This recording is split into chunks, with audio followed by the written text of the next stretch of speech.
Ah, c'est plus que de la frustration, c'est beaucoup de déception, de la colère aussi, hein, de ce que nous on a montré aujourd'hui. Ouais, on est même un peu, il faut dire les mots, un peu honteux de ce qu'on a, du spectacle qu'on a proposé aujourd'hui. On sait qu'on doit faire beaucoup mieux. Au-delà donc du résultat, c'est, voilà, on est trop loin donc de notre niveau. Comment vous l'expliquez Antoine, ça, parce qu'on vous avez pourtant défini les ingrédients de votre outil vendredi sur la nécessité de mettre plus de mouvement, de rythme, et on ne sent pas dans les enchaînements, dans les courses. Il y a eu quand même une bonne entame de match. Faut pas tout jeter à la poubelle. L'entame est bonne pendant 20-25 minutes. On a notre côté gauche là, qui fonctionne bien, à droite un peu moins bien, mais en tout cas, il y a pas mal de situations.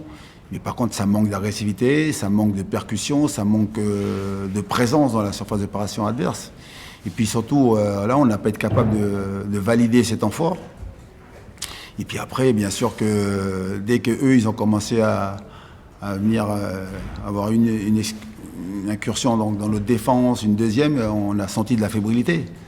On a senti donc des lignes commencer à être espacées, donc ils ont plus facilement joué dans notre bloc, et puis après derrière, donc voilà, ils nous ont mis en difficulté, donc on a senti, voilà, je dis le mot, c'est ça, de la fébrilité. J'ai ressenti ça, il n'y a pas cette force collective là pour justement capable donc de rester solide, de rester soudé, rester fort donc, dans le moment où on a commencé à être en difficulté. Est-ce que vous avez senti un esprit de révolte chez vos joueurs et est-ce qu'il ne manque pas un ou des leaders pour être capable Non, mais c'est pour ça que quand je parle de fébrilité, dès que Angers s'est présenté une ou deux fois donc, dans la surface d'opération, on a senti qu'on a commencé à reculer, les lignes commençaient à être espacées, puis ils ont pu jouer. Et ils se sont créés donc des situations. Alors bien sûr que là, à ce moment donc, de la saison et sur ce match-là, on sent donc qu'il n'y a pas cette révolte, il n'y a pas donc cette force de caractère, parce que c'est ça, donc j'ai beaucoup insisté sur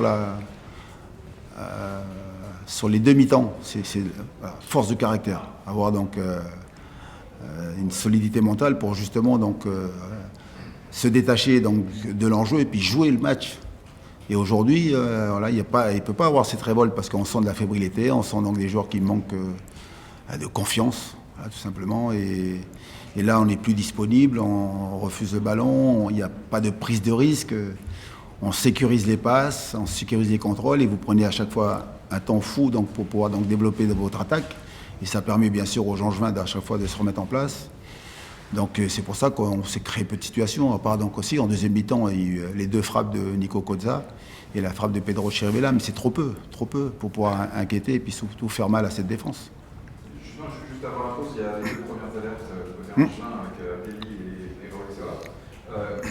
Qu'est-ce que vous dites à la mi-temps aux joueurs Est-ce que vous sentez venir justement ce basculement Ah oui, on le sent, mais j'allais dire les 10 dernières minutes de cette première mi-temps, quoi, à partir de la 35e, on sent qu'on recule, on sent qu'on est loin donc, au niveau donc, des marquages, ils développent trop facilement leur jeu, il n'y a pas de faute de commise, on n'arrête pas les situations, donc, et tu sens le public qui se met à engrander, je veux dire, très justement.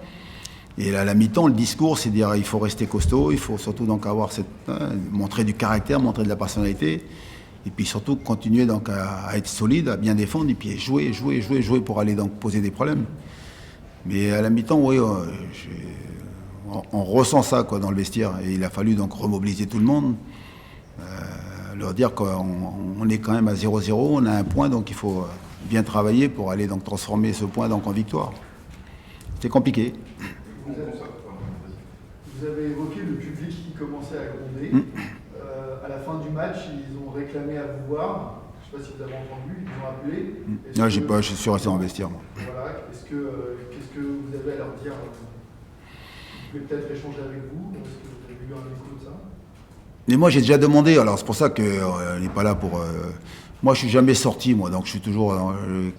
Quand on gagne, ce sont les joueurs, et quand on perd, c'est moi, donc je reste dans le vestiaire.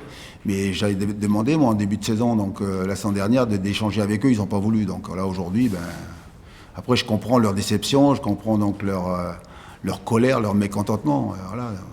Mais moi, je ne suis jamais sorti, donc je reste dans le vestiaire. Et après, je comprends, hein, ils ont à dire ce qu'ils doivent dire. Et voilà, mais moi, je suis comme ça. Après, je respecte, hein, là, aujourd'hui, mais moi, non, j'entends. Certains disent encore qu'avec le dernier match de visite contre Montpellier, le danger de relégation est pas si grand. Mais on constate quand même que vous avez pris 0 points contre le Havre, un seul point contre Angers sur 2 matchs, 2 points contre Saint-Etienne. Ça n'est quand même quelque chose de votre équipe, dans la difficulté à se faire respecter par les équipes plus faibles qu'elles sur le papier. Est-ce que ça vous inquiète? Est-ce que vous dites que maintenant, il est temps que cette équipe prenne conscience que le maintien n'est pas encore mathématiquement acquis? Mais ça, c'est pas nouveau. Ça fait un moment qu'on le constate. Ça, à chaque fois, donc, on l'a dit, contre les équipes du haut de tableau, on a fait des choses assez impressionnantes, même, j'allais dire, ouais, c'est le mot, assez surprenant même. Voilà. Et puis contre les équipes de notre championnat, on a été souvent en difficulté, donc ça dénote d'une fragilité, quoi. Donc voilà, et nous on combat ça. C'est pour ça qu'aujourd'hui notre travail, c'est d'aider les joueurs, voilà, de les rassurer, leur donner donc cette confiance, et puis surtout retrouver donc ce bloc équipe qu'on retrouve souvent en début de match, et puis après derrière ça s'effrite un peu dès qu'il y a une difficulté qui se présente, quoi. Il faut rester soudé, il faut rester costaud et puis surtout donc travailler pour voilà, sur les 2 derniers matchs, on a un déplacement à Auxerre puis la réception donc de Montpellier, faire ce qu'il faut.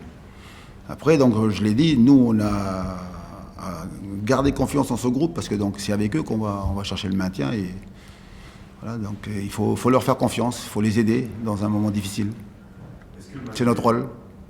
Est-ce que malgré vous les avez pas entraînés à se dire ça va arriver de toute façon en disant souvent ça se jouera peut-être au dernier match plutôt que de le maintien Mais non, mais j'ai aussi dit on aimerait donc qu'on gagne très vite et puis qu'on ait les points et puis qu'on puisse se maintenir le plus vite possible, bien sûr. Mais on se prépare à tout. Parce que souvent, j'ai entendu, vous avez dit, ça y est, le maintien est pratiquement acquis. Moi, j'ai appris avec ce groupe, voilà, donc il faut continuer à mettre la pression, continuer donc à leur dire que là, aujourd'hui, les points ne vont pas tomber tout seuls. Il ne faut pas attendre que ce soit l'adversaire, les autres adversaires qui fassent le boulot à notre place. Voilà. Mais moi, depuis le début, on aurait pu gagner contre Toulouse et être plus tranquille. Et ce soir, on a envie de gagner. Voilà. J'ai pas envie de me faire peur, moi. Mais aujourd'hui, c'est la réalité. Donc, c'est pour ça qu'ils ont besoin aujourd'hui de soutien. Ils ont besoin donc qu'on les rassure, qu'on les aide, surtout dans un moment difficile pour eux. Est-ce que vous n'avez pas le sentiment d'être bien mangé tout seul au regard du calendrier que vous aviez là, parce que vous avez mangé, vous avez des cartes en main, et qu'aujourd'hui, tout redevient lucide, en fait, malheureusement. Donc, le scénario de pire. Oui, mais on verra bien. Voilà, mais nous, on n'a pas fait exprès de nous mettre en danger pour pouvoir donc jouer le maintien sur les 2 derniers matchs, voire sur le dernier match. Voilà. Moi, ce qui m'embête le plus, c'est cette fragilité qu'on ressent là. Donc là, c'est ça qui m'embête. Après, je fais confiance à mon groupe. Je sais que ce sont des garçons donc qui vont voilà, faire le taf, mais c'est malheureux. On est obligé donc de se mettre en difficulté, de se faire peur et puis donc de travailler pour aller chercher le maintien donc sur les derniers matchs. Alors qu'on peut voilà, se mettre à l'abri plus tôt. Voilà. Vous répondiez parce que tant que le maintien n'est pas acquis, c'est peut-être encore prématuré, mais vous, en tant qu'entraîneur, est-ce que ça ne vous lasse pas d'avoir un groupe qui finalement ne répond pas comme vous voudriez et se met dans la difficulté un peu tout seul, justement? Est-ce que du coup, ça vous fait vous poser des questions sur votre avenir? Parce que j'imagine que vous aimeriez avoir plus de prise sur les événements aussi. Non, mais dès le début de saison, je savais à quoi m'attendre avec ce groupe-là. J'avais dit, ça va être une saison compliquée. Alors c'est pas une excuse, mais voilà, donc il y a des joueurs qui ont eu la volonté donc de changer d'air. Ils sont là, donc on travaille avec eux. L'idée, c'est de les maintenir donc présents le plus possible pour aller chercher les points du maintien. Et puis après, la saison prochaine, on pourra donc justement passer à autre chose. Mais je le sais qu'aujourd'hui, avec ce groupe-là, ben c'est les montagnes russes, quoi. Voilà, et on est capable de vivre de grands moments. On l'a vu donc il n'y a pas si longtemps contre Nice, voilà, contre Lille à domicile, à 10 a gagné à 10, là contre le PSG. Et puis contre les équipes de notre championnat, c'est plus compliqué. Voilà. Aujourd'hui, j'en ai parlé encore avec mon staff, c'est notre travail à nous donc de garder donc la main sur ce groupe et puis surtout donc là, de trouver les solutions. Mais non, ça fait partie de mon travail. Mais je sais avec ce groupe-là que ça va être dur jusqu'au bout. Voilà. Faut aller jusqu'au bout, faire le taf et puis après derrière se plonger. Et moi, je ne m'interroge pas sur mon avenir, surtout pas. Mais il faudra beaucoup de mouvements dans ce groupe pour faire un changement. Mais c'est pour ça que chaque chose en son temps. D'abord, faisons le travail pour nous maintenir dans la difficulté, mais il faut se maintenir. Et puis après, derrière, voilà, ce sont des discussions que j'ai déjà eues moi avec le staff, avec les dirigeants pour voilà, après faire évoluer ce groupe-là. Mais aujourd'hui, c'est la difficulté de ce groupe. Voilà. Mais j'ai pas le choix que de leur garder confiance en eux,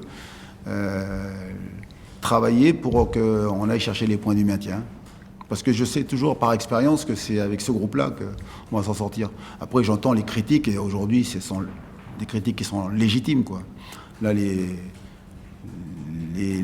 huées donc, des supporters sont logiques. Nous, on a juste à accepter les critiques. Voilà. Ne rien dire, et puis surtout bosser. Bosser pour voilà, essayer donc d'aller glaner des points.